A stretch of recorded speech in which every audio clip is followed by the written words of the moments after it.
contrary to American folklore belief and tradition, the first Thanksgiving celebrated by Europeans in the Americas happens in St. Augustine, Florida, roughly, almost 60 years before the Pilgrims ever land at Plymouth Rock.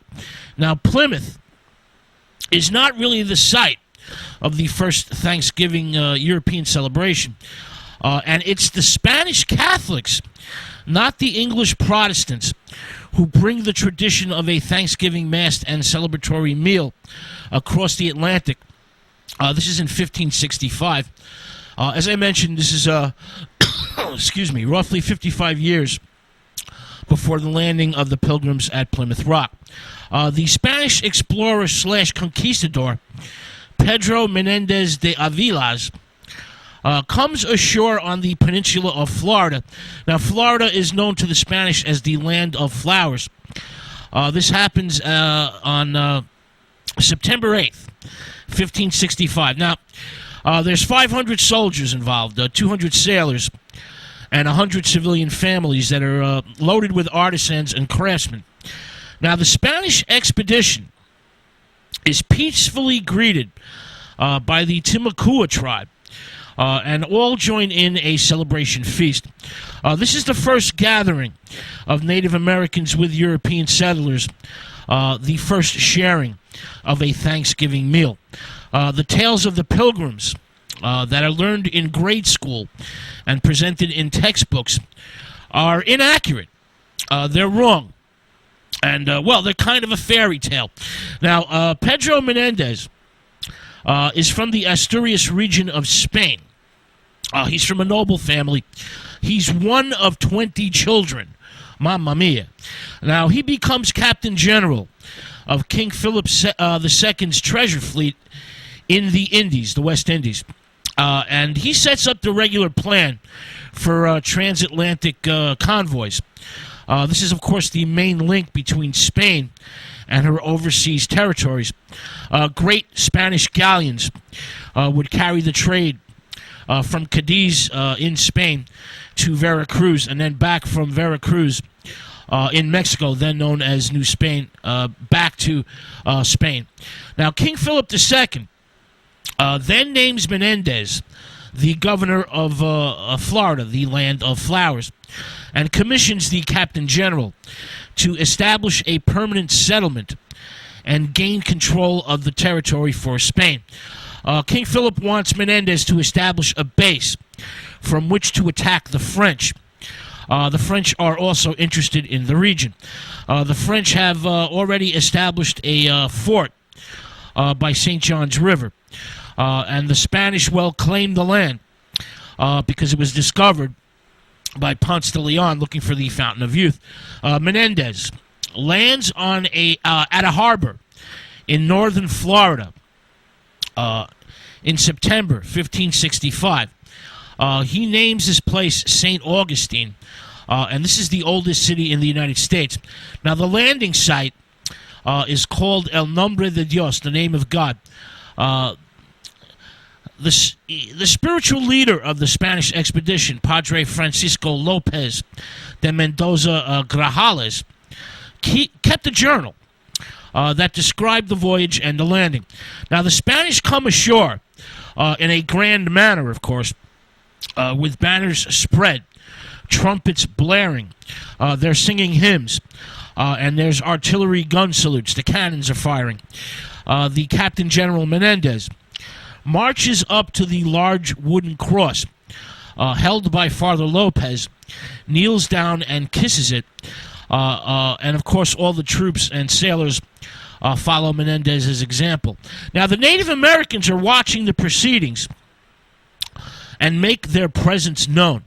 Now, Menendez is more liberal-minded than your average conquistador, and he wants to coexist with the native people. He wants to avoid bloodshed, so he treats the natives with respect. The chief of the Timucua is known as Saloy.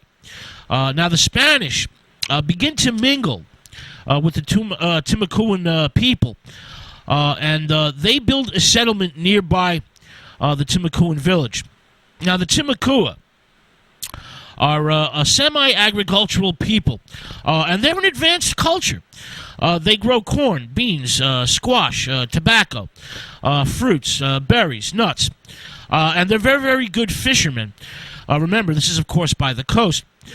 Freshwater fish and lots of shellfish. And they're good hunters. They hunt alligator and manatee for meat. The Timucua tribe are, in fact, the largest indigenous group in the area. And it's a loose confederation of 35 chiefdoms. The villages have very large council houses that can hold hundreds of people. Now, Menendez occupies and fortifies these large Timucua structures. Now, Lopez, the spiritual leader, the priest, the missionary, sets up a missionary headquarters. He's, of course, the pastor of the new settlement. Now, the goal of the expedition is quick fortification to protect the people and supplies and survey the area and prepare for battle with the French. Menendez invites the Timucua chief, Saloy, and his people to a Thanksgiving feast. The captain general wants to give thanks to God for his crew's safety and their easy passage to Florida. The Timucuan Indians gather at the makeshift altar built by the Spanish. The first Christian Mass, the first Thanksgiving feast ever in the United States happens here at St. Augustine in Florida in 1565. The Spanish bring salted pork, garbanzo beans, olive oil, of course, bread and red wine. The Timucuans bring oysters, clams, freshwater fish, and alligator meat. The Spanish, changed the history and way of life for the Timucuan people. Missionaries established missions in each main village of the 35 Timucuan chieftains, and the natives quickly convert to Christianity. Now, these villages hold around 40 to 50 houses, and there's roughly 750 to 1,000 people in each village. Now, sadly, the Timucua tribe would suffer severely from the introduction of European diseases. By 1595, the population has been reduced from 200,000 to roughly 50,000 in a series of epidemics. 13 chiefdoms are left from the original 35. By 1700, the Timucua tribe is reduced to 1,000 people. Warfare with the English colonists and their Native American allies completes the extinction of the Timucua tribe by 1800. Sadly, the first Thanksgiving feast was a pivotal moment in Native American history. It's the beginning of the end for their way of life. The Spanish and the Timucua tribes' Thanksgiving Mass and feast has been forgotten by history. It's ignored by scholars. Due to the fact that Hispanics are essentially second-class citizens in the United States. The Spanish-Hispanic contribution to American culture, American history, is often downplayed, if not downright erased. All right, now, the English, of course, the Anglos, win the battle for the control of the eastern United States and Canada, this part of North America. They defeat the Spanish and the French. So English cultures,